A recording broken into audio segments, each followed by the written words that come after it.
नमस्कार, आदाब, सत श्री अकाल, राम राम, खम्मा गणी दोस्तों। मैं रजनी स्वागत करती हूँ आपका हमारे चैनल द सक्सेस में। तो दोस्तों, हम पढ़ रहे थे मानसून और भारतीय मानसून नीति। पता है आपको, जब मैं मॉक इंटरव्यू देने गई थी दृष्टि में, तो वहाँ पर मेरे से शायद तीसरा चौथा क्वेश्चन, क्योंकि मैं ज्योग्राफी से हूँ, तो मानसून के बारे में ही पूछा गया था, है ना। यही अल नीनो के बारे में ही पूछा गया था। तो वो लोग मेरे को बोल रहे थे कि अल नीनो क्या होती है, यह मानसून पे कैसे असर डालती है, और मानसून के बारे में कुछ बताइए, है ना। तो उस टाइम तो मैं ठीक है कि हाँ सर, अल नीनो ऐसे होती है और यह भारतीय मानसून को इस तरह से प्रभावित करती है, इस तरह से प्रभावित करती है, ठीक है। जब वो वीडियो क्लिप बना के देते हैं अपनी, है ना, दृष्टि वाले, तो वो जब उन्होंने मेरी वीडियो क्लिप दी ना मेरे को, तो मेरे को समझ में आया वो मानसून को इतने अच्छे तरीके से, मतलब उनके बोलने का तरीका इतना अच्छा होता है, because they are from English medium. तो मानसून मानसून को वो बोल रहे थे मानसून, ठीक है। इतना अच्छे से बोल रहे थे वो सर, और मैं बोल रही थी मानसून मानसून। तब मुझे पहली बार समझ में आया कितना फ़र्क होता है बोली का भी। कि मैं बोल रही थी, मतलब ठीक है, वैसे हम अपने हिंदी में मानसून ही होता है, लेकिन ऐसे बोलने में चलो ठीक है, वो मतलब इंग्लिश के बच्चों को टैकल करता है तो ज़्यादा उनकी लैंग्वेज उस तरह से हो जाती है। बट मैं जस्ट एक बोलने का लहजा बता रही हूँ, उनका इतना अच्छा लग रहा था वो बोलना मानसून मानसून ऐसे, और मेरा इतना ऐसे अजीब सा लग रहा था। कोई नहीं, ये सब मजाक की बात है। बोलने से और अपनी डायलेक्ट, जो हमारी डायलेक्ट हमारी बोली में उभर के आती है, खासकर राजस्थान वासियों के, हमारी डायलेक्ट आएगी ही आएगी, हम कितना भी कोशिश कर ले, ठीक है। तो उससे खैर हमें शर्माना नहीं चाहिए, हमें प्राउड होना चाहिए। ऐसा नहीं है कि हमें हिंदी नहीं आती या हमें इंग्लिश नहीं आती, ऐसा नहीं है। लेकिन हमारी जो डायलेक्ट हमें हमारी जो लैंग्वेज में उभर के आते हैं, चाहे हम हिंदी बोले चाहे हम इंग्लिश बोले, वो मतलब हमारे मातृभूमि के प्रति प्यार को दिखाती है, ठीक है। तो आज सोच रहे हो कि सुबह सुबह मैडम क्या बताने लग गई। तो कल हम पढ़ रहे थे, यार बोरिंग हो जाती होगी क्लास ऐसे, मैं डायरेक्ट आके पढ़ा के चली जाती हूँ। मेरे पास टाइम कम रहता है, आप लोग टाइम तो देते नहीं हो कि मैं आपसे थोड़ी बहुत बीच बीच में बातें भी कर पाऊँ, ठीक है। तो इसलिए मुझे जल्दी जल्दी पढ़ा के जाना पड़ता है। अब भारतीय मानसून के बारे में हम पढ़ रहे थे, मैं मानसून ही बोलूँगी, मानसून नहीं बोलूँगी। तो हमने अंतर उष्ण कटिबंधीय क्षेत्र पढ़ लिया था। अंतर उष्ण कटिबंधीय क्षेत्र होता क्या है, देखो, भूमध्य रेखा के दोनों ओर जो 10-10 डिग्री का क्षेत्र होता है, जहाँ पे अत्यधिक न्यून वायुदाब पाया जाता है, क्योंकि यहाँ पे तापमान बहुत ज़्यादा पाया जाता है। इसे बोलते हैं इंग्लिश में ITCZ, inter tropical conversion zone, और हिंदी में बोलते हैं अंतर उष्ण कटिबंधीय क्षेत्र। लेकिन यह जो क्षेत्र होता है, यह सूर्य के साथ आभासी संचरण करता रहता है, और जब गर्मियाँ हमारे यहाँ पे होती हैं तो यह लगभग लगभग 23.5 डिग्री के आसपास, मतलब हिमालय के आसपास स्थापित हो जाता है, और भारत में अत्यधिक न्यून वायुदाब को यह प्रोत्साहित करता है, जिससे हवाएं बहुत तेजी से हमारी तरफ खिंचकर आती हैं, और मानसून की जो वृद्धि है, मतलब बारिश लाने में हमारी सहायता करता है। सी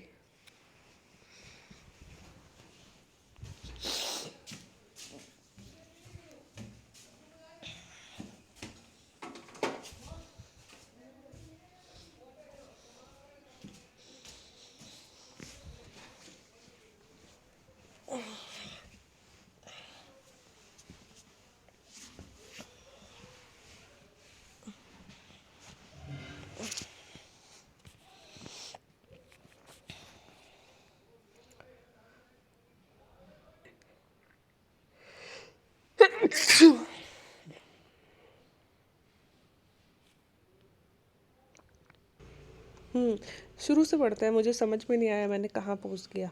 मानसून के आगमन का समय और व्याप्ति। व्यापारिक पवनों के विपरीत मानसूनी पवनें नियमित नहीं होती है, लेकिन ये स्पंदमान प्रकृति की होती है। उष्ण कटिबंधीय समुद्रों के ऊपर प्रवाह के दौरान विभिन्न वायुमंडलीय अवस्थाओं से भी प्रभावित होती हैं। मानसून का समय जून के आरंभ के से लेकर मध्य सितंबर तक 100 से 120 दिनों के बीच होता है। तो हमारे यहाँ मानसून लगभग 1 से 2 जून के मध्य में आता है, ठीक है, हमारे यहाँ पे मानसून।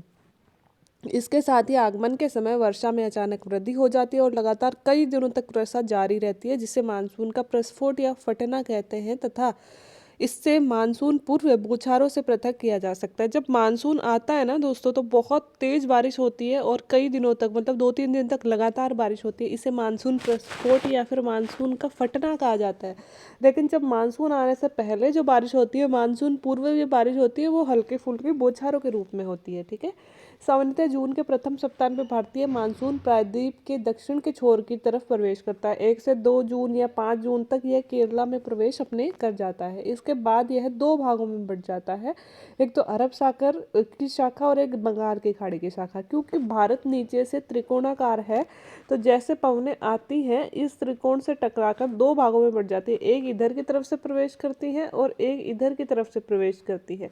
तो इधर वाली कहलाती है अरब सागरीय शाखा और इधर वाली कहलाती है बंगाल की खाड़ी की शाखा। ठीक है, तो भारतीय मानसून की दो शाखाएं हो जाती है। अरब सागर की शाखा लगभग 10 दिन बाद 10 जून के आसपास मुंबई पहुंचती है और यह एक तीव्र प्रगति है, तथा बंगाल की खाड़ी की शाखा भी तीव्रता से आगे बढ़ती है और जून के प्रथम सप्ताह में असम तक पहुंचती है। चित्र दे रखा होगा, आगे समझा दूंगी।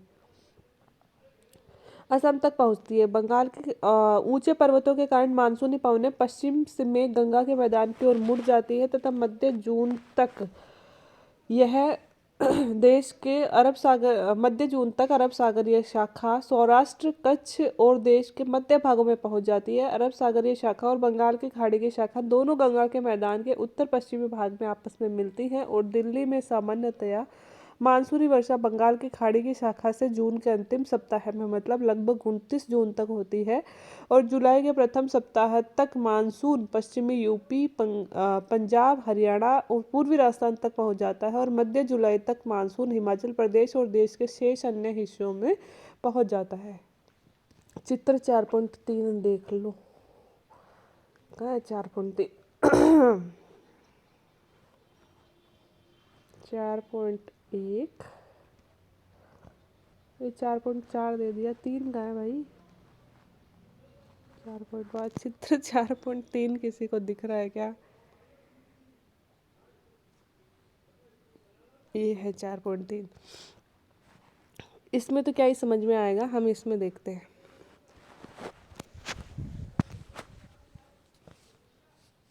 अरे सीधा हो जा। देखो ये कह रहा है कि दो भागों में बढ़ जाती है, एक शाखा इधर से आती है और एक शाखा इधर से आती है। जो अरब सागरीय शाखा है वो 1 जून को यहाँ पे मान लो केरल में आ गई, उसके बाद में तीव्र गति से आगे बढ़ती है और लगभग 10 जून तक महाराष्ट्र मुंबई में प्रवेश करती है। अब यह शाखा भी मुंबई से आगे बढ़ती जाती है और ये शाखा जो है कौन सी, बंगाल की खाड़ी की शाखा है, सबसे पहले 5 जून 1 जून के आसपास असम, मेघालय इनमें प्रवेश करती है। ठीक है, फिर यहाँ पे पहाड़ है, हिमालय पहाड़ है ना यहाँ पे, तो हिमालय पहाड़ से टकराकर ये गंगा के मैदान की तरफ मुड़ जाती है ये वाली शाखा। और ये वाली भी शाखा भी मध्य प्रदेश महाराष्ट्र में बारिश करने के बाद में मध्य प्रदेश की तरफ मुड़ जाती है। ठीक है, और गंगा के मैदान में दोनों शाखाएं तेज गति से आगे बढ़ती है और तेज गति से दोनों प्रवेश करती है। ठीक है, इसके बाद में ये कह रहा है दिल्ली में बारिश होती है और दिल्ली के बाद में दिल्ली में बारिश होने में 25-26 जून तक आ जाता है, मतलब 15-20 जून तक आ जाता है। और उसके बाद में इसने लिख रखा है ना टाइम,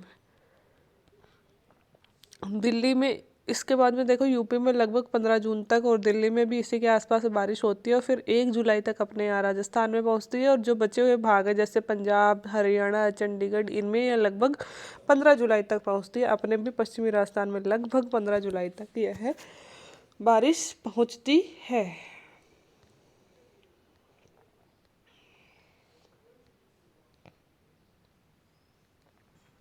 इस प्रकार मध्य जुलाई तक मानसून हिमाचल प्रदेश और देश के शेष भागों में पहुंच जाता है। मानसून की वापसी अपेक्षाकृत एक क्रमिक प्रक्रिया है, जैसे हवाएं ये आती हैं वैसे वापस भी जाती हैं। जो भारत के उत्तर पश्चिमी राज्यों से सितंबर में प्रारंभ होती है तो जून से सितंबर तक तो आती हैं और सितंबर से वापस जाना स्टार्ट हो जाती है। ठीक है, मध्य अक्टूबर तक मानसून प्रायद्वीप के उत्तरी भाग में पूरी तरह से पीछे हट जाता है तथा प्रायद्वीप के दक्षिणी आधे भाग में वापसी की गति तीव्र होती है तथा दिसंबर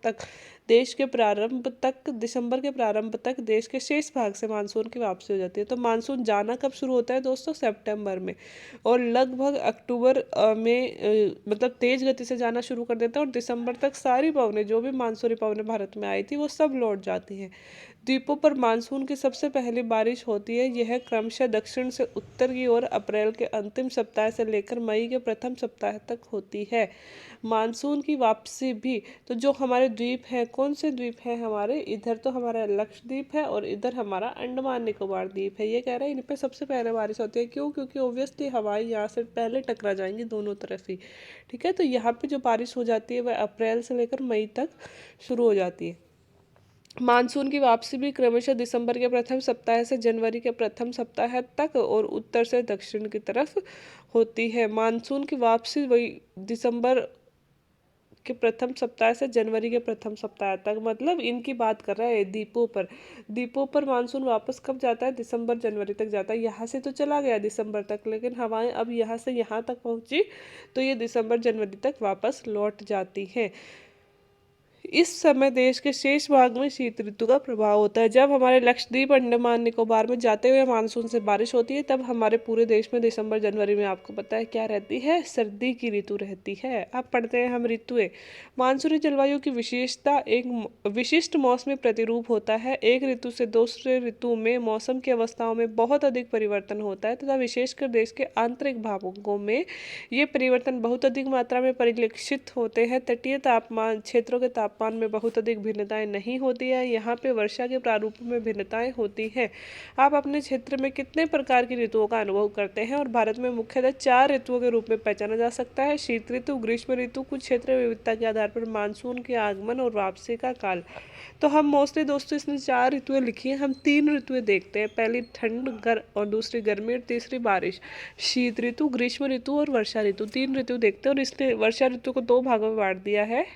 कौन सी? एक तो मानसून की आगमन और एक मानसून की वापसी वाला काल। ठीक है, उस तरह से भी आप समझ सकते हो। तो ये कह रहा है कि तटीय क्षेत्रों में तो ना ऋतुएं इतनी परिलक्षित नहीं होती। जैसे आप मुंबई जाओगे, महाराष्ट्र जाओगे, कर्नाटक जाओगे, तमिलनाडु, केरल, है ना, इनमें जाओगे ना, तो इनमें ना तो बहुत ज़्यादा सर्दी पड़ती है, ना ही बहुत ज़्यादा गर्मी पड़ती है। हाँ, वर्षा के दिनों में वर्षा अच्छी होती है, लेकिन सर्दी गर्मी की ऋतुओं का वही 20-22 डिग्री टेम्परेचर गर्मियों में रहता है और उतना ही यहाँ पे सर्दियों में रहता है। कड़ाके की सर्दी भी नहीं पड़ती। जैसे जैसे आप मतलब समुद्र से दूर जाते जाओगे, वैसे वैसे महाद्वीपीय जलवायु का प्रभाव आता जाएगा। और महाद्वीपीय जलवायु में दोनों ही ऋतुएं स्पष्ट होती है। मतलब सर्दी में धरातल हमारा बहुत ज़्यादा ठंडा हो जाता है, जिससे कड़ाके की ठंड पड़ती है, और गर्मियों में हमारा धरातल एकदम तपने लगता है, जिससे बहुत तगड़ी गर्मी पड़ती है ना। और बारिश में तो वर्षा होएगी जैसे। तो 3 ऋतुएं जो उत्तरी भारत है, इसने कहा ना आप कौन से क्षेत्र में रहते हो। अपन जो मोस्टली हम उत्तरी भारत से बिलोंग करते हैं ना, जो भी लोग, उन लोगों को तीनों ऋतुएं स्पष्ट रूप से दिखेंगी, और जो दक्षिण से बिलोंग करते हैं उन लोगों को नहीं दिखेंगी। तो ऑब्वियसली बात है कि उत्तरी भारत में जो तीनों ऋतुएं, जैसे पंजाब हो गया, हरियाणा हो गया, मध्य प्रदेश हो गया, छत्तीसगढ़ हो गया, और अपना जम्मू कश्मीर में तो फिर भी मोस्टली ठंड रहती है, हिमाचल प्रदेश हो गया, है ना, इन सब में क्या है, इन सब में स्पष्ट ऋतुएं दिखेंगी। गुजरात हो गया, इनमें स्पष्ट ऋतुएं दिखेंगी। क्या अपने ऑडियंस में से कोई राजस्थान से बाहर का है जो अपना वीडियो देखता है? और अगर देखता है तो मुझे कमेंट करके बताइएगा नीचे कैसी ऋतुएं दिखती है आपके यहाँ पे। ठीक है, अब हम सबसे पहले पढ़ते हैं शीत ऋतु। उत्तरी भारत में शीत ऋतु मध्य नवंबर से आरंभ होकर फरवरी तक होती है। तो अभी आप देख लो, अपने 16-17 नवंबर हो गया आज, है ना। मतलब वीडियोस तो लेट पोस्ट करूंगी मैं, तो मतलब जितनी भी नवंबर, मिड नवंबर चल रहा है, और मिड नवंबर में अपने यहाँ पे क्या हो गया, अपने यहाँ पे ठंड अब शुरू हुई है मिड नवंबर में, है ना। तो मध्य नवंबर से लेकर लगभग फरवरी तक अपने यहाँ पे ठंड पड़ती है। भारत के उत्तरी भाग में दिसंबर और जनवरी सबसे ठंडे महीने होते हैं। तो आने वाले हैं सबसे ठंडे महीने दिसंबर और जनवरी। तापमान दक्षिण से उत्तर की ओर बढ़ने पर घटता है। तापमान दक्षिण से उत्तर की ओर बढ़ने पर घटता है। ये कह रहा है कि दक्षिणी भारत से उत्तर भारत की ओर जाएंगे तो तापमान कम होता जाएगा। किस ऋतु की बात कर रहा है? सर्दियों की। क्योंकि मैंने आपको बार बार बताया कि दक्षिण भारत जो है हमारा कहाँ है, समुद्र के पास में है, तो वहाँ पे तापमान बहुत ज़्यादा ना तो कम होता है ना ही गर्म होता है। ठीक है, तो पूर्वी चेन्नई के तट पर औसत तापमान 24 डिग्री से 25 डिग्री सेल्सियस, जबकि उत्तरी भारत के मैदान में 10 से 15 डिग्री सेल्सियस के बीच होता है। दिन ठंडे और रातें, दिन गर्म और रातें ठंडी होती है। कहाँ की बात कर रहा है? उत्तरी मैदान की बात कर रहा है। उत्तरी मैदान में 10 डिग्री सेल्सियस से 15 डिग्री सेल्सियस के दिन तो थोड़े गर्म हो जाते हैं, क्योंकि फिर भी ठीक ठाक सूर्य होता है, लेकिन रातें बड़ी ठंडी होती हैं। उत्तर में तुषारपात सामान्य बात है तथा हिमालय के ऊपरी ढालों पर हिमपात भी होता है। तो ओस पड़ना, बर्फ पड़ना, ये सामान्य बात होती है अपने इसमें, इस मौसम में। मतलब हिमालय की बात कर रहे हैं। इस ऋतु में देश के उत्तरी पूर्वी व्यापारिक पवनें प्रवाहित होती हैं। कौन सी पवनें आती हैं? उत्तर पूर्व की तरफ से व्यापारिक पवनें आती हैं, और इन पवनों की दिशा उत्तर पूर्व से दक्षिण पश्चिम होती है, इसलिए ये समुद्र से स्थल की ओर आती, स्थल से समुद्र की ओर आती है। इसलिए देश के अधिकतर भाग में शुष्क मौसम होता है, और इन पवनों के कारण कुछ मात्रा में वर्षा तमिलनाडु के तट पे होती है, क्योंकि वहाँ ये पवनें समुद्र से स्थल की ओर बहती है। ये कह रहा है दोस्तों कि जो हमारे उत्तरी पूर्वी व्यापारिक पवनें आती है, और उत्तरी पूर्वी व्यापारिक पवनों की दिशा होती है ये वाली दिशा होती है। तो इस पवनें, क्योंकि ये स्थल से समुद्र की तरफ जा रही है, इसलिए हमारे यहाँ सर्दियों में बारिश नहीं होती है। लेकिन ये कह रहा है कि जाते टाइम सिर्फ अपना एकमात्र स्थल है तमिलनाडु, जिसपे ये उत्तरी पूर्वी व्यापारिक पवनें बारिश कर जाती है। क्यों? क्योंकि जब ये निकल रही होती है ना, तो ये इधर बंगाल के खाड़ी से पानी ले लेती है, और तमिलनाडु का देखो ये तट थोड़ा सा बाहर निकला हुआ है, तो इस तट से टकरा कर ये तमिलनाडु में बारिश कर जाती है। और यहीं पे कावेरी नदी बहती है। कावेरी नदी एकमात्र ऐसी नदी है इंडिया की जो ग्रीष्मकालीन मानसून और शीतकालीन मानसून दोनों से बारिश प्राप्त करती है। क्योंकि केरल में तो ग्रीष्मकालीन मानसून से कर लेती है, और तमिलनाडु में शीतकालीन मतलब लौटते हुए मानसून से बारिश प्राप्त करती है। इसलिए कावेरी नदी दोनों मानसूनों से बारिश प्राप्त करती है। और तमिलनाडु एकमात्र ऐसा स्थान है जहाँ पे सर्दियों में बारिश अपने यहाँ पे होती है। कहाँ क्या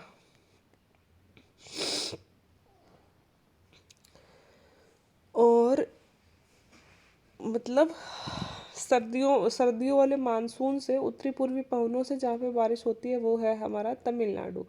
ठीक है। देश के उत्तरी भाग में कमजोर उच्च दाब का क्षेत्र बन जाता है। मतलब उत्तरी भाग में क्या होगा? तापमान तो कम होगा सर्दियों में, तो वायुदाब कैसा हो जाएगा? उच्च। तो कमजोर उच्च दाब, बहुत ज्यादा उच्च वायुदाब भी नहीं बनता, कमजोर उच्च वायुदाब का क्षेत्र बन जाता है, जिसमें हल्की पवनें इस क्षेत्र से बाहर की ओर प्रवाहित होती है।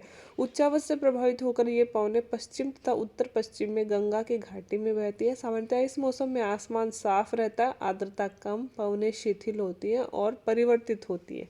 ये आप सबको पता ही है सर्दियों में क्या होता है। शीत ऋतु में मैदानों में पश्चिम से उत्तर पश्चिम में चक्रवाती विक्षोभ का अंतर्वाह विशेष लक्षण है। कुछ चक्रवात भी आते हैं हमारे यहाँ पे शीत ऋतु में। ये कम दाब वाली भूमध्य सागरीय पश्चिमी एशिया से उत्पन्न होने वाले तथा पश्चिमी पवनों के साथ भारत में प्रवेश करते हैं। तो जेट स्ट्रीम के साथ ये भारत में प्रवेश करते हैं, भूमध्य सागर में उत्पन्न होते हैं। इसके कारण शीतकाल में मैदानों में वर्षा होती है, और यह वर्षा हिमपात है जिसकी उस समय बहुत अधिक आवश्यकता है। यद्यपि शीतकाल में वर्षा स्थानीय तौर पर महावट या फिर मावट के नाम से जानते हैं कि कुल मात्रा कम होती है, लेकिन यह रबी की फसल के लिए बहुत महत्वपूर्ण होती है। प्रायद्वीपीय भागों में शीत ऋतु स्पष्ट नहीं होती। समुद्री पवनों के प्रभाव के कारण शीत ऋतु में भी यहाँ तापमान के प्रारूप में न के बराबर परिवर्तन होता है। तो ये कह रहा है शीत ऋतु की एक तो विशेषता हो गई लौटते हुए मानसून से तमिलनाडु में वर्षा, और एक शीत ऋतु की विशेषता हो गई भूमध्य सागर से जो आने वाले चक्रवात हैं वह पश्चिम से पूर्व की तरफ चलने वाली जेट स्ट्रीम के द्वारा भारत में प्रवेश कर लेते हैं। और यह है उत्तरी भारत में, मतलब उत्तरी राजस्थान में, मध्य राजस्थान में, दिल्ली में, यहाँ पंजाब में, चंडीगढ़ में, हरियाणा में, हिमाचल प्रदेश में, उत्तराखंड में कुछ मात्रा में वर्षा करते हैं। यह वर्षा होती किससे? भूमध्य सागरीय चक्रवातों से। ठीक है। तो ये वर्षा रब्बी की फसल के लिए, रब्बी की फसल मतलब जो सर्दियों में होती है, जैसे कि चना हो गया, और क्या होता है सर्दियों में? मक्का नहीं, सरसों हो गई सर्दियों की फसल नहीं याद आ रही। चना हो गया, गेहूं हो गई, सरसों हो गई, है ना, इनके लिए बड़ी लाभदायक होती है ये जो मावट की फसल है। इसलिए मावट हमारी गोल्डन ड्रॉप्स बोला जाता है मावट को, है ना, हमारे राजस्थान में तो, क्योंकि हमारे राजस्थान में तो सिंचाई के इतने साधन है नहीं, तो मावट पे हम बहुत ज़्यादा डिपेंड करते हैं। ठीक है। और जो दक्षिणी भारत है इसमें शीत ऋतु कुछ खास होती नहीं है, वही 20-22 डिग्री मैंने टेम्परेचर बोला। क्यों? क्योंकि समुद्र तो इतना ठंडा हो नहीं पाता स्थल के मुकाबले, तो वहाँ से उसकी समुद्र की गर्माहट और समुद्र से उठने वाली पवनें उस क्षेत्र को भी थोड़ा सा गर्म, अर्थात अपनी लोकल लैंग्वेज में कहें तो निवाया सा बनाए रखती है। इतनी ज़्यादा ठंड नहीं हो पाती। निवाया समझते हो कि नहीं समझते आप? निवाया मतलब होता है बता दूं क्या? निवाया मतलब होता है गुनगुना टाइप, है ना। जैसे अपन पानी को ऐसा करते हैं ना कि गर्म पानी से नहाना है, ठंडे से नहाना है, तो हम कहते हैं कि नहीं बहुत ज़्यादा गर्म नहीं चाहिए, निवाया सा कर दो। निवाया सा मतलब गुनगुना टाइप। तो दक्षिणी भारत में भी बहुत ज़्यादा सर्दी नहीं पड़ती है, गुनगुनी टाइप सर्दी पड़ती है, समझ गए। ग्रीष्म ऋतु सूर्य के उत्तर की ओर आभासी गति के कारण भूमंडलीय ताप पट्टी जब उत्तर की ओर खिसक जाती है, मतलब मार्च से मई तक, तब भारत में ग्रीष्म ऋतु होती है। ताप पट्टी के स्थानांतरण प्रभाव का पता विभिन्न अक्षांशों पर मार्च से मई के दौरान रिकॉर्ड किए गए तापमान को देखकर लगाया जा सकता है। मार्च में दक्कन के पठार का उच्च तापमान लगभग 38 डिग्री सेल्सियस हो जाता है, और अप्रैल में मध्य प्रदेश और गुजरात का तापमान 42 डिग्री सेल्सियस हो जाता है, और मई में देश के उत्तर पश्चिमी भागों में तापमान 45 डिग्री तक हो जाता है। प्रायद्वीपीय भारत में समुद्री प्रभाव के कारण तापमान समान रहता है। तो ग्रीष्म ऋतु दोस्तों हमारे मार्च से प्रारंभ हो जाती है। इसने कहा मार्च में 38 डिग्री टेम्परेचर, तो बिल्कुल 38 डिग्री टेम्परेचर हो जाता है अपने मार्च में। और फिर अप्रैल में आते आते 42, और जून के महीने में तो भाई साहब 45 डिग्री तक पहुंच जाता है। और ये राजस्थान वासियों को तो कम से कम समझाने की बात नहीं है, हम लोग तो महसूस करते हैं, रोज अखबारों में पढ़ेंगे उस टाइम पे गर्मियों में, है ना। और वो फोटो देखे गर्मियों में लू में तपते हुए लोगों की, है ना। तो हमें पता है कि इतना तापमान हो जाता है, लेकिन हमारे प्रायद्वीपीय भारत में तापमान समुद्र के प्रभाव के कारण समान सा रहता है, मतलब वहाँ पे वही 20-25 डिग्री तक तापमान रहता है, 25 से 28 डिग्री तक रहता है। देश के उत्तरी भाग में ग्रीष्म काल में तापमान में वृद्धि होती है और वायुदाब में कमी आती है। जैसे तापमान बढ़ेगा तो वायुदाब कैसा हो जाएगा? कम हो जाएगा। ऑब्वियसली दोनों में उल्टा संबंध है, हमेशा याद रखना। मई के अंत में उत्तर पश्चिम में थार रेगिस्तान से लेकर पूर्व और दक्षिण पूर्व में पटना और छोटे नागपुर के पठार तक कम दाब वाला लंबवत क्षेत्र उत्पन्न हो जाता है, तथा पवन का परिसंचरण इस गर्त के चारों ओर प्रारंभ हो जाता है। ये कह रहा है कि यहाँ से शुरू होकर यहाँ तक एक पट्टी के रूप में बहुत न्यून वायुदाब, क्योंकि बहुत उच्च वायुदाब, न्यून नहीं उच्च, बहुत कम तापमान, क्या बोल रही हूँ भाई मैं।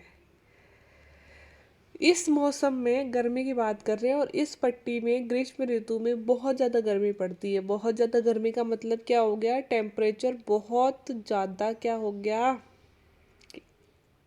ज़्यादा हो गया। क्या क्या हो गया? गर्मियों में टेम्परेचर बहुत ज़्यादा हो जाता है, और जैसे जैसे टेम्परेचर बहुत ज़्यादा हो गया तो वायुदाब कैसा हो गया? बहुत कम हो गया। और जितना ज़्यादा कम वायुदाब होगा ना दोस्तों, उतनी ज़्यादा पवनों को खींचेगा, उतनी ही तेज खींचेगा। जितनी जल्दी, जितनी ज़्यादा गर्मी पड़ेगी उतनी ही तेज बारिश होगी।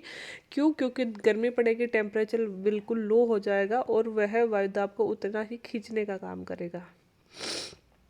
तो पवन का परिसंचरण होने लगता है, मतलब पवन घूमने लगती है जब यह गर्त बन जाता है निम्न वायुदाब का। ठीक है। लू ग्रीष्म काल का एक प्रभावी लक्षण है। लू चलती है अपने यहाँ पे। ये धूल भरी गर्म और शुष्क पवनें होती हैं, जो धूल से भरी हुई होती है, एकदम गर्म होती है और शुष्क होती है। दिन के समय भारत के उत्तर और उत्तर पश्चिमी क्षेत्रों में चलती है। कभी कभी यह देर शाम तक भी चलती है।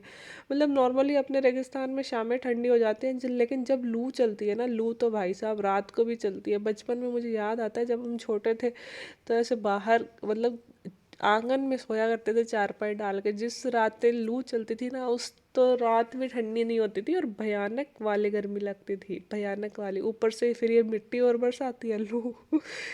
आप सबने भी महसूस किया होगा जो राजस्थान से बिलोंग करते हैं, और स्पेशली राजस्थान के, मतलब हम जैसे मैं शेखावाटी से बिलोंग करती हूँ, तो थोड़ा सा मतलब धूल भरे एरिया से जो बिलोंग करते हैं वो इन सारी चीज़ों को महसूस करते होंगे।